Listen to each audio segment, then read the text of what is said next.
fragile. Handle with utmost care. Zara Chen read the warning label on the supposedly indestructible combat training module for the 15th time, rolling her eyes so hard she probably sprained something. The device, a sleek silver sphere that resembled a fancy paperweight, was allegedly capable of withstanding the gravitational forces of a neutron star. Yet somehow, the Galactic Federation Academy insisted on treating it like it was made of wet tissue paper.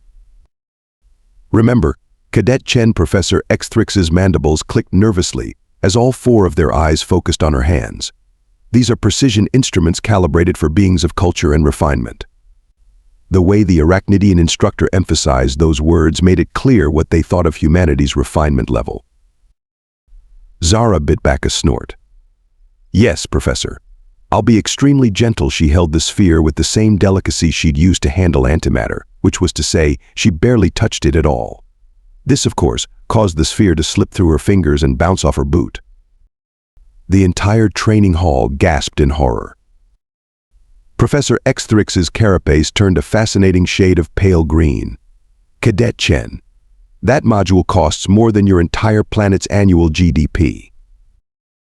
It's supposed to be indestructible, right?" Zara retrieved the perfectly unmarked sphere from the floor. "So technically I just proved it works." From the back of the class, she heard T-Lax, her Meridian classmate, whisper rather loudly, classic Deathworlder logic. "Break things first, ask questions never." I heard that, Zara called out, causing T-Lax's bioluminescent spots to flash in embarrassment. "And for the record, I haven't broken anything today." She paused, checking her chronometer. "It's only 0900 hours though, so there's still time." Professor Xthrix's mandibles clattered in what Zara had learned was their equivalent of a stress-induced twitch. "Perhaps we should move on to the practical demonstration. Cadet Chen, please activate the module by applying precisely 0.3 newtons of pressure to the activation node." Zara stared at the sphere. "Right. 0.3 newtons. Exactly how much is? You know what? I'll just tap it very, very lightly."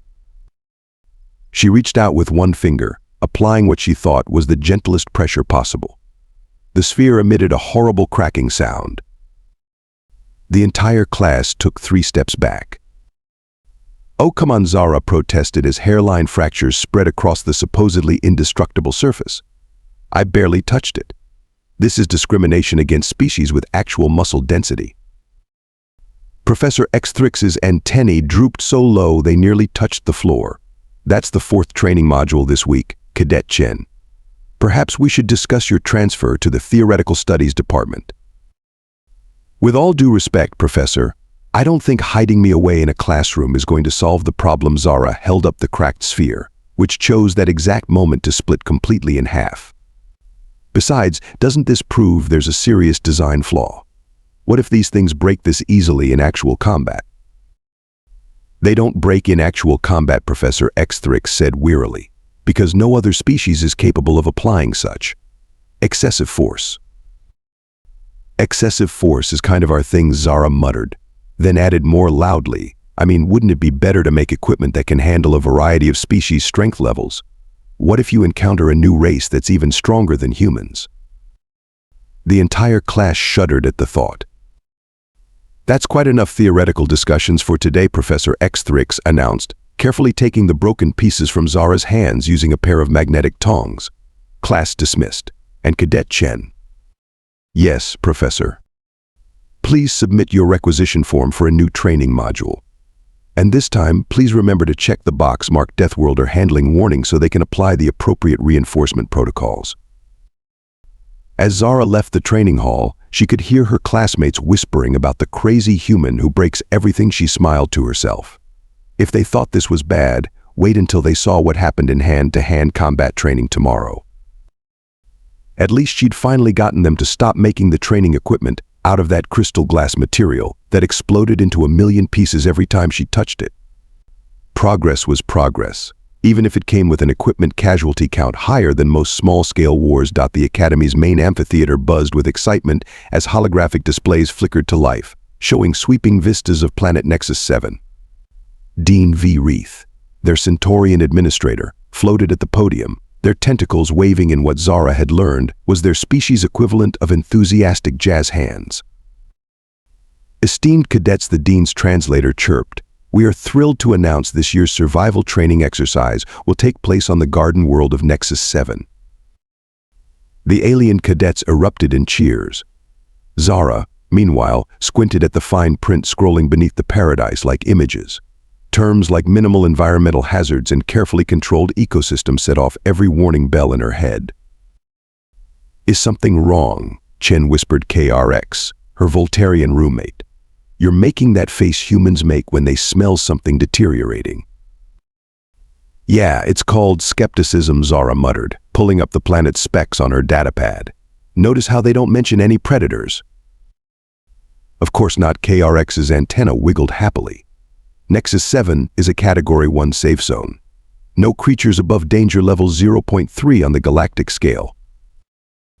Zara snorted.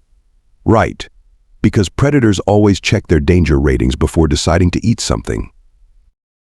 The Dean continued their presentation, outlining what they called reasonable safety precautions. Zara started taking notes. Emergency beacons with a 5-second delay because apparently instant help is too mainstream. Protective suits rated for mild temperature variations. What exactly counts as mild? The vacuum of space is technically a temperature variation. Standard ration packs now with 73% less flavor. And her personal favorite meditation guides for peaceful conflict resolution with local fauna. I'm bringing my knife, Zara decided. KRX's crystalline skin nearly shattered in horror. But that's not on the approved equipment list. Neither is common sense, but I'm bringing that too.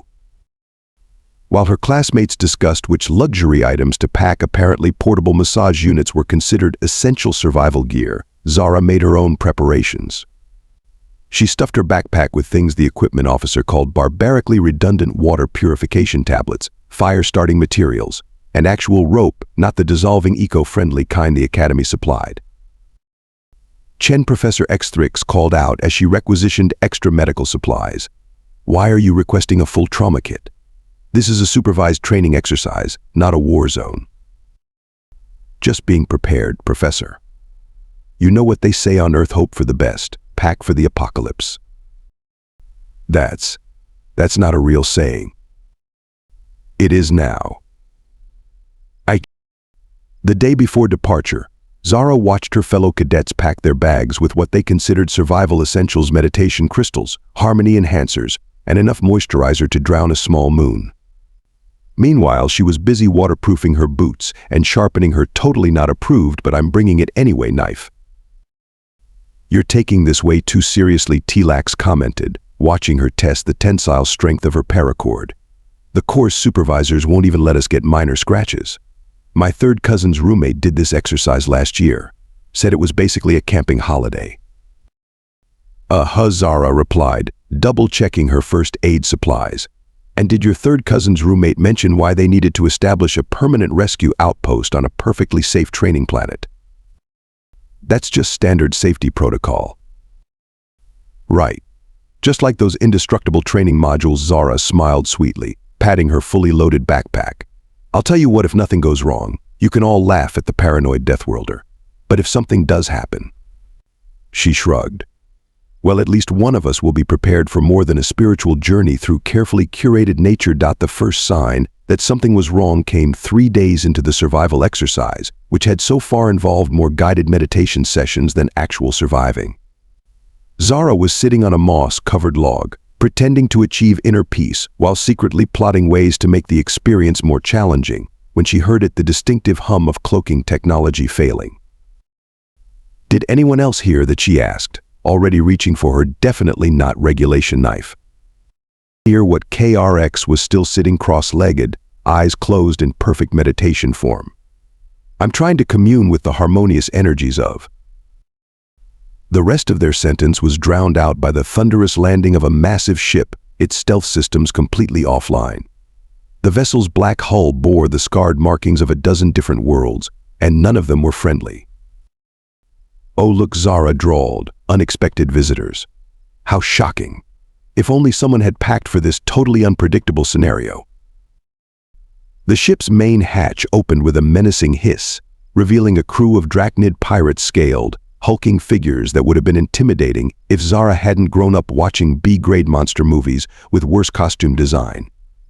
Greetings, precious little cadets, the lead pirate's voice boomed through a translator that needed serious calibration. I am Captain Vex Thor, and you are now my valuable merchandise. The training camp erupted into chaos. Professor Xthrix's mandibles were clicking so fast they sounded like a malfunctioning printer. Tlax had turned completely transparent, their species' panic response. Several cadets were trying to activate their emergency beacons, only to discover that the 5-second delay had mysteriously turned into signal currently unavailable. They're jamming communications, Zara muttered, sliding behind a large fern. How convenient. This is impossible, KRX whispered, their crystalline form vibrating with fear. This is a Category 1 safe zone. Pirates are explicitly forbidden. Yeah, I'm sure they'll turn themselves in once they realize they're breaking regulations, Zara replied, already cataloging potential weapons in their surroundings. The harmless vegetation suddenly looked a lot more useful. Captain Vex Thor strutted through the camp, his crew efficiently herding the terrified cadets into groups. Don't worry, little ones, you're all very valuable. The illegal research facilities pay top credit for rare species specimens, especially ones with such diverse genetic profiles. Zara's blood ran cold. She'd heard about these operations, black market labs that experimented on different species, trying to unlock their unique biological advantages. Her human DNA would be particularly valuable, which meant... Has anyone seen the Deathworlder? One of the pirates was checking a datapad. Manifest shows one human cadet.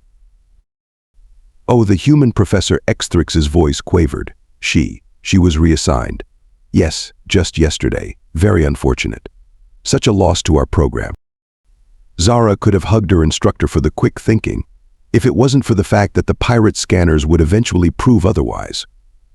Search the area, Vex Thor ordered. Humans are valuable, but they're not very bright. It's probably lost in the woods somewhere. Not very bright, Zara whispered to herself, pulling out her knife. Says the genius who brought a ship full of hostages to a planet with actual gravity and atmosphere. Real smart tactical choice there, buddy. She watched as the pirates began their search pattern. Their equipment was high-end, but their formation was sloppy, clearly used to dealing with compliant, peaceful species, rather than someone who'd spent their childhood playing capture the flag in actual dangerous wilderness. Using the cover of the local vegetation, which was far more dense than the carefully maintained ecosystem, would suggest, Zara circled around to where Tlax was trying to merge with a tree trunk. Hey, she whispered, making the meridian jump. Stop glowing for a second and listen. I need you to secretly pass a message to the others. We're going to die, Tlax whimpered. They're going to dissect us. No, they're not, Zara grinned, and there must have been something in her expression because Tlax's bioluminescent spots dimmed in surprise. They made 3 major mistakes. First, they assumed this would be an easy grab. Second, they didn't bother maintaining their equipment. I can hear that ship's port thruster misfiring from here. And third, her grin widened. They forgot that humans don't just break training equipment. We break everything. What? What are you going to do? I'm going to show them why Deathworlders have that name, Zara said, checking her supplies. But first, I need everyone to play along. Tell the others to act completely terrified. We don't need to act. Perfect. That's exactly what I need. The more they think they're dealing with helpless cadets, the better this will work, she patted Tlax's shoulder, careful not to use too much force. Oh, and one more thing when you hear me yell duck. Well, actually duck. Don't just search your translator for the meaning of the word while standing there looking confused. As Tlax slid away to spread the message, Zara looked up at the pirate ship, its hulking form casting shadows over their camp. Time to show these pirates why treating a survival exercise like a meditation retreat was actually the second dumbest decision made on Nexus 7 today. The first, of course, was underestimating a human with a backpack full of barbarically redundant equipment and a point to prove about proper safety protocols. Zara gathered her fellow cadets in what appeared to be a surrender circle, but was actually the perfect place to explain her plan without the pirates overhearing. The fact that it also happened to be right next to the pirates' poorly secured equipment cache was just a bonus. "Okay, here's what we're going to do," she whispered, while pretending to sob dramatically. "Those harmony enhancers you all brought, they're basically portable EMP devices if you reverse the polarity." KRX's crystalline structure practically vibrated with horror. But that would void the warranty. "The warranty is the least of our problems right now," Zara hissed. "Professor Xthrix, remember how you said my excessive force was inappropriate for the training modules? Well, guess what's about to become a tactical advantage." The professor's mandibles clicked thoughtfully. The pirates' weapons use the same calibration system as our training equipment. "Exactly," Zara grinned. "They're designed for beings of culture and refinement. Good thing I'm neither." She laid out her plan, watching her classmates' expressions shift from terror to disbelief to reluctant admiration. Tlax's bioluminescent spots were flashing in what Zara hoped was excitement, rather than an allergic reaction to human ingenuity. "Phase 1, she explained, "we use those meditation crystals to reflect light into their ship's sensors. The crystalline resonance should overload their targeting systems." That's not what meditation crystals are," for one of the Centaurian cadets protested. "They are now. Phase 2 KRX, remember how your species can vibrate at specific frequencies? I need you to hit exactly 432 Hertz. But that's the frequency of universal peace. It's also the resonant frequency of their shield generators. Trust me, I counted the harmonics while they were monologuing." The pirates were starting to look suspicious of their huddled group, so Zara quickly outlined Phase 3, which involved using the eco-friendly dissolving rope to create an acid trap. The horror on her classmates' faces when she explained what she planned to do with their luxury moisturizer collection was almost worth getting kidnapped for. "This is barbaric," Professor Xthrix whispered, all four eyes wide. "Using personal care products as weapons." "No," Zara corrected, "barbaric would be using my knife. This is just creative repurposing of available resources." She assigned everyone their roles, trying not to laugh at how scandalized they looked when she explained her plan for their anti-gravity meditation cushions. The fact that they brought furniture on a survival exercise still baffled her, but at least it was about to be useful. "What about the emergency beacons?" Tlax asked. "Oh, those." Zara pulled out the one she'd modified on the first day. "I removed the delay. Been sending out a signal for the past 10 minutes.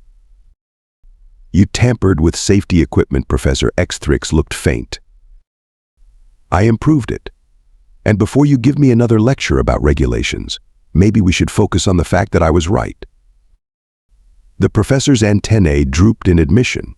Perhaps some of our safety protocols could use revision. Now Zara continued, "The next part is crucial. When I give the signal, everyone needs to scream in panic."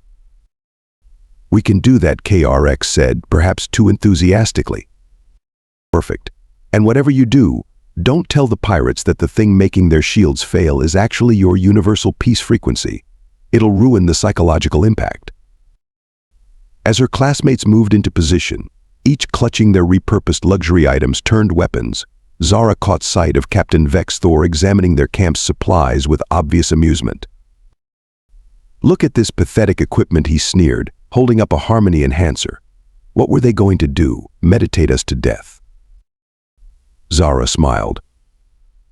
"In about 5 minutes, he was going to find out exactly what happened when you forced a human to get creative with substandard safety equipment and a bunch of new-age camping supplies." "Ready?" she whispered to KRX, who was vibrating with nervous energy, hopefully at the correct frequency. "This goes against everything we learned about proper equipment usage," they replied. "That's kind of the point. Sometimes the proper way to use something is improperly." Zara checked her modified emergency beacon one last time. "Now let's show these pirates why most species don't try to kidnap Deathworlders. It tends to void more than just warranties. Everything went sideways exactly according to plan, which, as Zara explained to her horrified classmates, was the most human part of the strategy. The first phase kicked off when KRX hit their peace frequency vibration, causing the pirates' shield generators to shriek in electronic agony. Captain Vex Thor's crew scrambled to check their equipment, completely missing Tlax using their bioluminescence to blind their scanners. "What's happening?" one pirate yelled, his translator glitching between languages. "I believe," Zara announced, standing up with theatrical timing, "you're experiencing some technical difficulties. Have you tried meditating about it?" The pirate spun toward her voice, only to slip on the perfectly positioned anti-gravity meditation cushions. Watching 4 burly Draknids float helplessly upward while cursing in 7 different languages was exactly the morale boost her fellow cadets needed. Now, Zara shouted, and the chaos truly began. Professor X-Thrix, finally embracing their inner anarchist, used their 8 legs to launch a barrage of reversed harmony enhancers with terrifying accuracy. Each hit caused the pirates' weapons to short-circuit in spectacular fashion. "My laser rifle," one pirate wailed. It's playing soothing ocean sounds." "Better than what happened to mine," another growled. "It's reciting poetry about peace and understanding." KRX, discovering their previously untapped talent for tactical crystalline refraction, turned their entire body into a disco ball of doom. Pirates stumbled around blinded, walking face first into the sticky strands of dissolved eco-friendly rope that Zara had strung between trees. "Stop them," Vex Thor ordered, trying to maintain dignity while floating 3 meters off the ground. "They're just students with meditation equipment." "Correction," Zara called out, using her knife to cut down a massive pod of local vegetation. "We're students with meditation equipment who read the warning labels." The pod burst open, releasing a cloud of what the survival guide had called mildly aromatic spores, combined with the industrial-strength moisturizer T-Lax had scattered earlier. It created a fog that stuck to everything it touched. 2 pirates tried to rush her position, only to find themselves taking an unexpected biology lesson about human grip strength. Zara utilized their momentum to introduce them to each other at high velocity. Did you just use combat techniques?" Professor X-Thrix asked, mandibles agape. "Nope," Zara grinned, disarming another pirate with a move that would have given her academy combat instructors an aneurysm. "This is just a very aggressive trust fall exercise." The remaining pirates retreated toward their ship, only to discover that someone specifically, a certain human who'd spent too much time breaking indestructible equipment, had figured out exactly how to jam their boarding ramp with a combination of survival rations and reprogrammed meditation crystals. "The ship's controls aren't responding," a pirate technician shouted. "Everything's been replaced with mindfulness exercises." "That's because KRX uploaded their Peaceful Dreams playlist into your mainframe," Zara explained, watching another pirate try and fail to untangle himself from what used to be a self-adjusting sleeping bag. "Your AI is currently achieving enlightenment." The real turning point came when the other cadets, inspired by this display of creative problem-solving, began improvising their own solutions. A group of Voltarians formed a living circuit to overload the pirates' communication equipment. The Meridians used their chameleonic abilities to create such convincing illusions that 2 pirates ran headfirst into each other trying to chase shadows. "This is impossible," Vex Thor shouted from his elevated position. "You're supposed to be helpless academics." "Bold of you to assume academics are helpless," Professor X-Thrix replied, using their ceremonial sash as an improvised bola to trip another pirate. "Did you know I have 3 doctorates in theoretical physics? The theories are becoming very practical right now."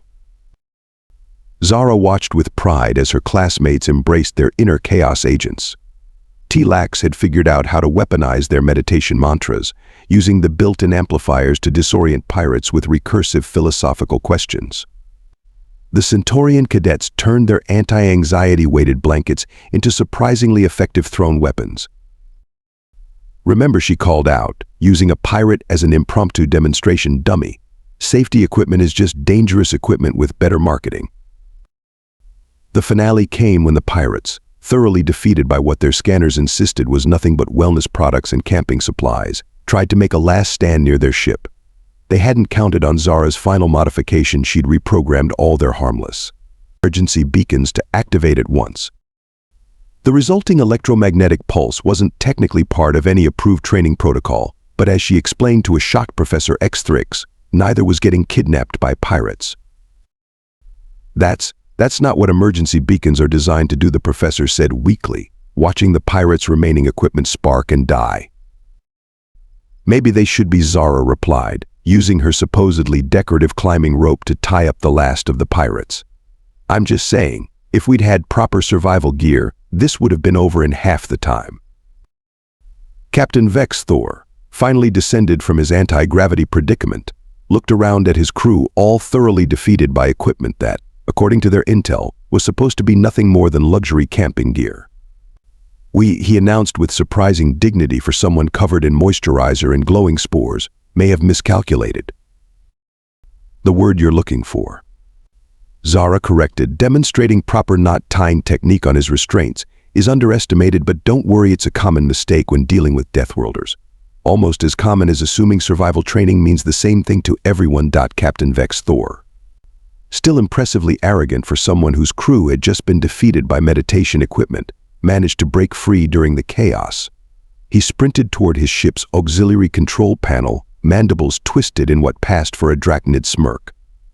Amusing games, little Deathworlder, he called out, activating the ship's defense turrets. But playtime is over. Let's see how your primitive tricks handle actual military hardware. Primitive Zara watched calmly as the turrets powered up. You keep using that word. I don't think it means what you think it means. The turrets swiveled, targeting systems locking onto the gathered cadets, and then promptly began playing what sounded suspiciously like galactic whale songs. What? Vex Thor slammed his fist on the control panel. What did you do? Remember when you were all distracted by KRX's peace vibrations? Zara grinned. That was just a diversion. The real fun was me spending 10 minutes rewiring your actual military hardware while you were monologuing about superior technology. Impossible. Our systems are encrypted with the most advanced. Oh, you mean this encryption? She held up what looked like a mangled harmony enhancer. Turns out these things are really good at breaking through electronic security when you reverse the polarity and hook them up to a modified emergency beacon. Who knew? The pirate captain's scales shifted color in what Zara had learned was the Draknid equivalent of blanching. But you're just a student. A primitive Deathworlder. Yeah, about that whole primitive thing. Zara advanced on him, casually dodging a desperate swipe of his claws. Did you know humans have this really interesting habit? When we find advanced technology, we don't just use it, we take it apart, figure out how it works, and then usually find ways to make it do things it really shouldn't. To demonstrate her point, she pressed a button on her jerry-rigged remote. The ship's external lights began flashing in a seizure-inducing pattern while broadcasting what sounded like every meditation track in the galaxy simultaneously. Your ship's AI is currently achieving digital nirvana, she explained. It's also really into interpretive dance music now. Sorry about that. Professor X-Thrix, watching from a safe distance, clicked their mandibles in what might have been approval or horror. Cadet Chen, did you seriously hack a military-grade AI using relaxation apps? Hack is such an ugly word, Professor. I prefer aggressively reprogram through alternative methodology. Vex Thor, realizing his ship was now more interested in achieving inner peace than following commands, made one last desperate move. He pulled out a personal shield generator, the kind that was supposed to be impenetrable to any known weapon. Your primitive understanding of technology ends here, he snarled, activating the shield. This barrier can withstand. Let me guess, Zara interrupted. It can withstand anything except excessive force. She picked up one of the indestructible training modules she'd broken earlier. You know what's funny about advanced technology? It's usually calibrated for advanced users. With perfect form that would have made her combat instructors proud if they weren't too busy having heart attacks about proper equipment usage, she hurled the broken module at Vex Thor's shield. The resulting collision between indestructible technology and primitive human strength created a feedback loop that would have given physics professors nightmares. The shield, designed to repel energy weapons and advance projectiles, had no protocol for handling what was essentially a very enthusiastic throw from a species it considered too primitive to be a threat. That's not. You can't. Vex Thor stared at his fizzing shield generator. The manual says. Yeah, that's your problem right there, Zara said, catching the rebounding module. You actually read the manual. Humans. We just push buttons until something interesting happens. The shield collapsed with a sound like a dying computer trying to sing opera. Vexed Thor, finally understanding just how badly he'd miscalculated, raised his hands in surrender. Perhaps he admitted, watching his ship perform what appeared to be a robotic interpretive dance about the meaning of life, we should update our threat assessment protocols regarding primitive species. Good idea, Zara agreed, using her decorative climbing rope to secure him. You might also want to update your understanding of the word primitive. Sometimes the simplest solution is hitting things really hard with other things. Behind her, the ship's AI began composing haiku about the beauty of binary code. The Galactic Federation response team arrived in full battle formation, weapons charged, ready for a dramatic rescue, only to find 23 pirates zip-tied with meditation sashes. Their ship performing an interpretive light show about universal harmony, and a group of cadets calmly having a picnic amid the chaos. What happened here? Admiral Yvonne demanded, their tentacles twitching in confusion. Survival training, Sir Zara replied cheerfully, offering them a ration bar. Though I have some suggestions about updating the equipment list. The scene behind her looked like a self-help retreat had gone to war. Pirates covered in moisturizer and glowing spores sat in defeated clusters, while the ship's AI continued to compose philosophical poetry about its newfound consciousness. Did you defeat a pirate crew using wellness products? The Admiral's translator seemed to be struggling with the concept. To be fair, Professor Xthrix interjected, all four eyes still wide from the experience. They were very aggressively applied wellness products. In the following days, the Academy underwent some interesting policy changes. The Equipment Approval Board had to create an entirely new classification items that are harmless unless a human gets creative. The survival training curriculum was updated to include a section on alternative applications of meditation equipment, though most instructors looked slightly ill while teaching it. During the official debriefing, Dean V. Reith could barely keep their tentacles still. Let me make sure I understand this correctly. You turned harmony enhancers into EMPs, used moisturizer as tactical terrain modification, and reprogrammed a military-grade AI using relaxation apps. Don't forget the anti-gravity meditation cushions T-Lax added, their bioluminescent spots glowing with newfound appreciation for chaos. Those were surprisingly effective as improvised orbital denial weapons. The Academy's insurance provider had to add several new clauses, most of which specifically mentioned creative reinterpretation of safety equipment and unexpected applications of wellness products. Zara's reputation underwent a dramatic shift. What was once that crazy Deathworlder who breaks everything became that crazy Deathworlder who breaks everything for tactically sound reasons. First-year cadets started checking their equipment's durability rating against the Chen scale of potentially aggressive applications. Professor Xthrix even amended their famous lecture on proper equipment handling to include the phrase, "Remember, just because something can survive a neutron star doesn't mean it can survive a motivated human." As for the pirate's ship, it refused to return to its original programming, insisting that it had found its true calling as a traveling meditation retreat. Last anyone heard, it was offering wellness seminars in the Outer Rim, teaching other AIs about the spiritual benefits of binary code manipulation. You know what the real lesson is here, Zara said during the ceremony, where she was either being honored or formally apologized to no one was quite sure which. Sometimes the most dangerous thing in the galaxy isn't advanced technology or superior firepower. Sometimes it's just someone who looks at an indestructible object and thinks, I bet I could break that. The Academy had to agree. They also had to reinforce all their training equipment, just to be safe.